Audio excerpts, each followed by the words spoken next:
Hello, welcome to part 2 of playing Sims 2 Until It Corrupts. In this part, I'll be doing something different. I'm actually going to be doing what I said I wasn't going to do, and that is corrupt my game on purpose.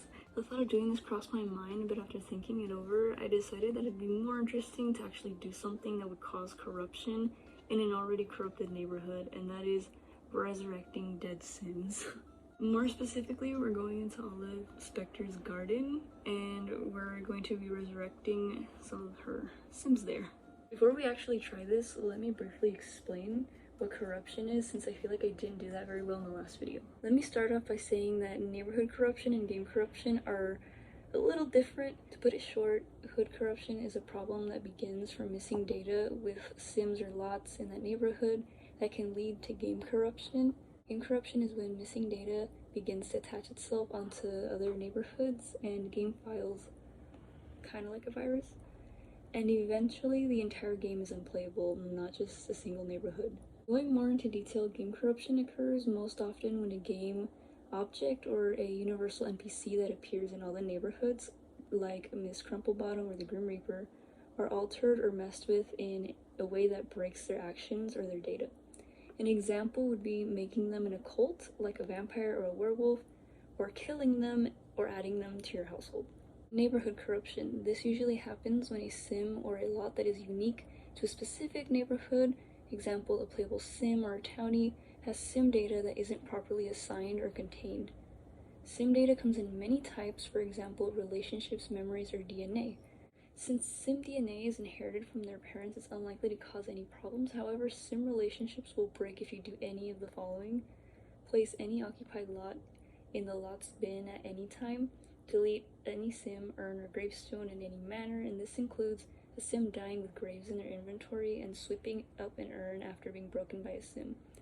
And lastly, resurrecting any pre-made sims who were given death tokens during game development. This is because a large amount of pre-mades were not properly killed before the base game neighborhoods were shipped.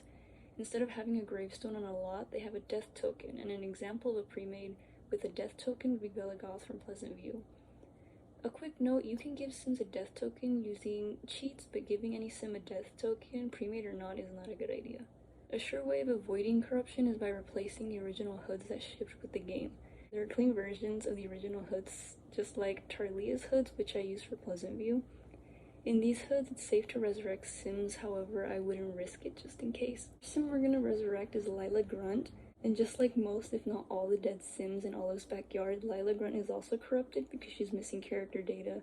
But with all that said, we can finally go into Olive's backyard and begin resurrecting these poor victims of this Grim Reaper-loving serial killer. So I went in to the cheats bar and put full prop testing cheats enable true, and then typed in unlock career rewards, and that is going to allow me to get the career reward. It's the telephone thing to call the Grim Reaper and resurrect any sim, and that's what I used to try to resurrect Lila Grunt on Olive Specter's lot.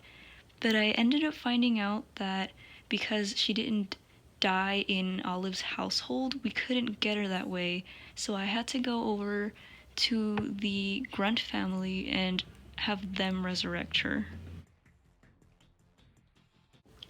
While I was loading in this family, I actually got an object error code, and it was for this boombox, and I've gotten this object error code before. I'm not sure if it has anything to do with like the corruption or if it's just a whack object. So again, I went into the cheat bar and put bold prob testing cheats enable true, unlock career rewards, and got them the telephone reward thing to call the Grim Reaper so that they can resurrect Lila. So here you can see that he is dialing the phone, and then he clicks on Lila and then just clicks accept, and the Grim Reaper will ask how much money you want to put in, and I actually forgot to give them extra money so that they can do the full 10,000 to resurrect her with no problem. So I did mother load, and then I put the highest cost, 10,000 simoleons, so that she wouldn't come back a zombie, because we wouldn't want that. And the Grim Reaper gives you a message, then you hang up, and your sim gets resurrected. And my sim here, Lila Grunt, my Lila Grunt might look different from yours because I have default hair replacements. So her hairstyle's different, but the Sims face and everything should be the same. Oh, and her outfit seems to be different from the picture that I've seen, but aside from that, she should pretty much be the same. I went into her relationship panel to check if everything was fine. It seems that it shows her children being her children. I was checking everything, and then when I went to her memories, she didn't have any memories, so I think that's a problem. Everything else seemed to be fine. One thing I didn't notice while I was playing that I noticed now while editing is that one of the speech bubbles that the kid has, is the picture in it is glitching from his brother to his dad, which I'm gonna assume is like a sign of corruption. I mean, it seems like it. It was really weird. That's it for part 2. This video is pretty short, but this video was also mostly just to explain what corruption was in the game and to kind of get the ball rolling. In the next part, we are going to see a sim called Vicky Sims, who is one of the most, if not the most, glitched out, corrupted sim that there is. The game recognizes Vicky Sims as a male sim, even though they were intended to be a she from the beginning. So you can actually tell by their appearance that they look a little different.